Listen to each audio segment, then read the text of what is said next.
assume that each born child is equally likely to be a boy or a girl. If a family has two children, sample space क्या होगा?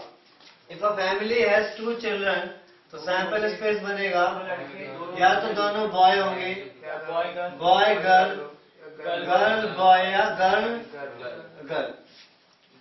दो सिक्कों के भी चार outcome बनते हैं, H H S T T S T T.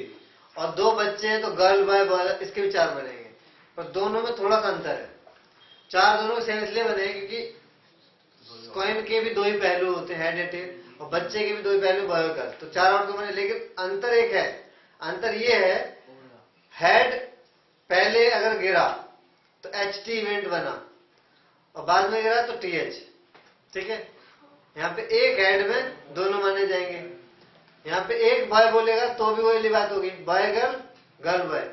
लेकिन हेड या टी वाले क्वेश्चन में एल्डर और यंगर का क्वेश्चन नहीं बन सकता, इसमें बन सकता है. यहाँ पे पहले का मतलब जो दुनिया में पहले आया तो बड़ा होगा, जो बाद में आया वो छोटा होगा. तो इस वाले केस में boy is elder than girl, इसमें girl is elder than boy, इसमें एल्डर भी गर्ल यंगर भी गर्ल. ठीक है, लेकिन ऐसा क्वेश्चन कॉइन के केस में नहीं बनेगा. बस यही अंतर है. अब देखो क्वेश्चन कहता है, if a family has two children what is the condition probability that both are girls given that. इसमें दो क्वेश्चन बना दिए हैं और प्रोबेबिलिटी बोथ आर गर्ल की निकालनी है, यानी ई दोनों के लिए सेम है. ठीक है, सैंपल स्पेस दे रहा ई बोथ आर गर्ल्स. ई के फेवर में कौन सा केस दिखाई दे रहा है आपको? Girl girl. Okay, first part में एफ क्या है? गिवन दैट वाला एफ मानते हो तो फर्स्ट पार्ट का एफ अलग होगा, सेकंड का एफ अलग होगा. ई सेम है. Youngest is a girl. The youngest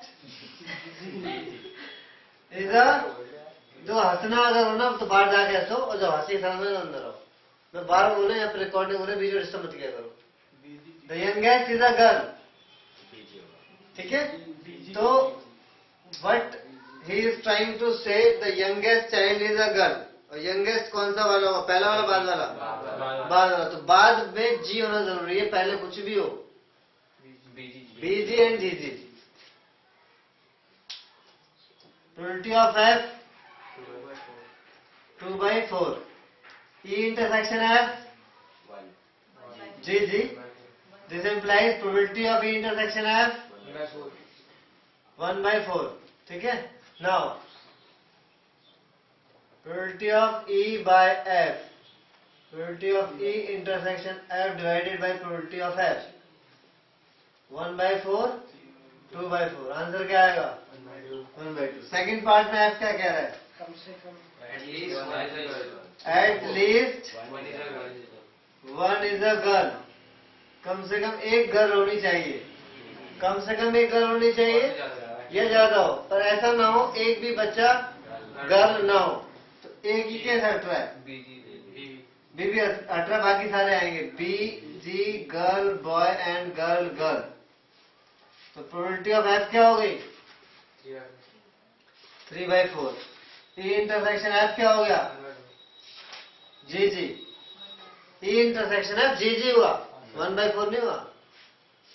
probability of E intersection F 1/4. एक ध्यान समझ लो, इसी के मार्क्स कटेंगे. तो now probability of E by F, E intersection F divided by probability of F.